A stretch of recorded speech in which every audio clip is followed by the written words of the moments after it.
Top focus this hour is the Japan earthquake and its aftermath. Japan has been hit by a powerful earthquake which has led to high tsunami waves, destruction of thousands of homes, buildings and roads, and several deaths and injuries. Till now, 62 people have been reportedly dead following the quakes. On January 1st, a 7.5 magnitude earthquake hit Japan's Ishikawa and nearby prefectures. Following this, tsunami waves were pre-decade within 300 kilometers of the epicenter in Noto in Ishikawa after the earthquake.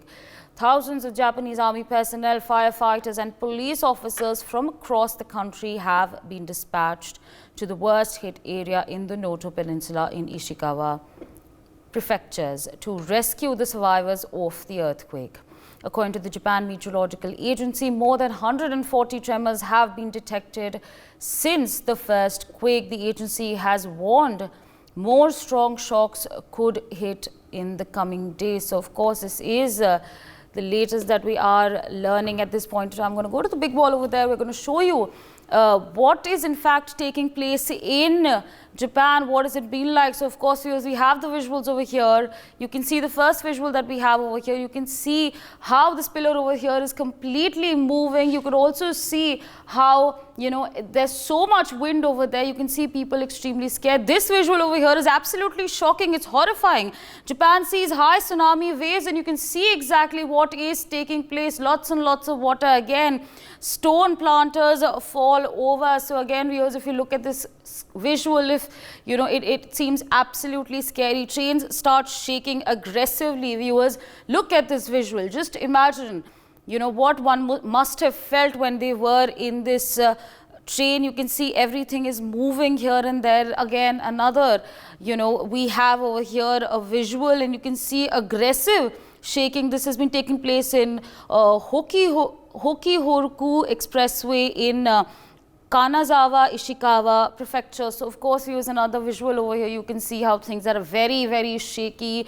One more visual we are tracking for you, viewers. Devastating earthquake rocked Japan. So, again, viewers, you can see all these visuals and what is taking place. And, the point is that these are just some visuals that we are tracking or we have been able to find. But this is a reality in Japan at this point of time. Some visuals we are showcasing, but just imagine, this is what it has in fact been like for the last 48 hours. And the Japanese meteorological department is saying that they might, in fact, witness or face more of such shocks. So this is incredibly shocking, and you can again see those visuals on your screens. We're learning at this point of time that the death toll has risen to 62. So, of course, viewers, powerful earthquakes hit Japan on 1st January. We're learning that the death toll at this point of time is 62. Of course, viewers, Japan has been hit by a powerful earthquake which has led to high tsunami waves, destruction of thousands of houses, buildings and roads, and several, of course, 62 deaths have been injured. We were also learning that, a lot of households are powerless at this point of time. So, of course, we were just telling you exactly what happened on January 1st. A 7.5 magnitude earthquake hit Japan's Ishikawa and nearby prefectures. And, of course, the impact, most of the impact has in fact been faced in central Japan. My colleague Ajay Jandyal joins us on the broadcast to give us the latest updates. Ajay, what can you share with our viewers at this point of time? Pardon, please repeat the question.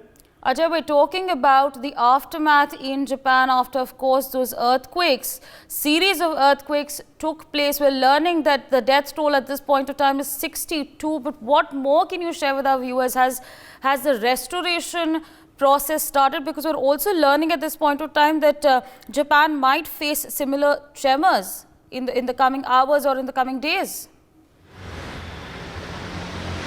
Well, see, it's well known that whenever any earthquake takes place, and especially the high, high level earthquake takes place in any of the country, then aftershocks is expected. So that is why it is expected that more shocks will take place in Japan as well, and that's why the people they are still scared, because after a 7.6 level earthquake which basically hits Japan, that have created devastation over there in the Japan, whether it's North Japan or other part of Japan, and even in Tokyo we have seen that how things have things are there. So that's why it is definitely a worrying situation. 66 people have died. That is what the fresh update says, because earlier because of the because of the electricity was cut out in most of the areas, the information was not traveling to the police and the other authorities, and that's why they were not able to collect the information.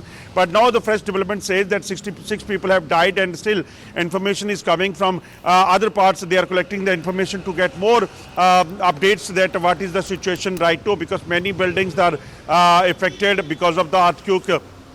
Even land, 1.5 meter land have shifted from, in many of the areas. So that indicates that situation, and how that turmoil have jolted the, jolts the Japan. So that's why it is a tough time for the Japan. But authorities, they are saying that we are continuously, rescue operations are still going on. We are continuously trying to,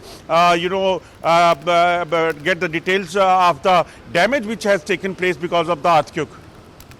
Right, absolutely, Ajay. With that, I'd like to thank you for joining us on the broadcast and sharing that update with our viewers. Meanwhile, joining us on the broadcast is Mr. Naveen Bhatnagar, former DIG NDRF. Good morning, sir, and thank you so much for speaking to us on NewsX. Now, when a country faces a tragedy with such high intensity, what are some of the measures that must be implemented to, eliminate further collateral damage?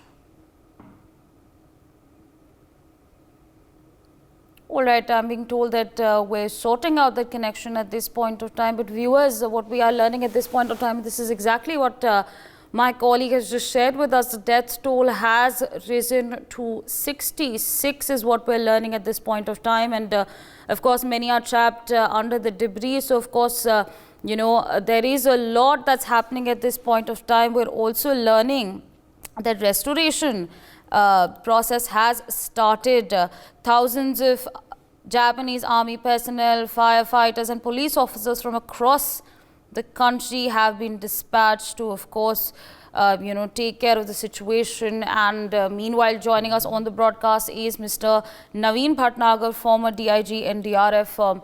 Good morning, sir, and thank you so much for speaking to us on NewsX. Now, again, as I was saying, when a country faces tragedy of such high intensity, what are some of the measures that must be implemented to eliminate further collateral damage? No problem. Yeah, it's very much true that it is a high intensity, this quake. So no problem. They have done well arrangement in the Japan, because they are continuously facing such type of quakes time and again. So, but this time it was really very, very dangerous for all the purposes. And tsunami was supposed to hit. But because the Japanese people are ready for it, and all the year, all the time they are ready for such quakes, because it's a quake-prone area, especially the Japan area. So they are well prepared. They have done very, very well. All the sectors they have done the preparedness, and they are safe anyhow. But seeing the other repercussions, definitely losses are there, but not like Turkey. In the such type of intensity quake, the heavy loss was there reported in the Turkey. So, but the same thing happened here in Japan, and very, very low this human loss was there. But other paraphernalia and other things were damaged, no problem. But they are ready for it, and they have done very well preparedness. So I hope that the government is doing well. For more such videos, subscribe to the NewsX YouTube channel, hit the bell icon.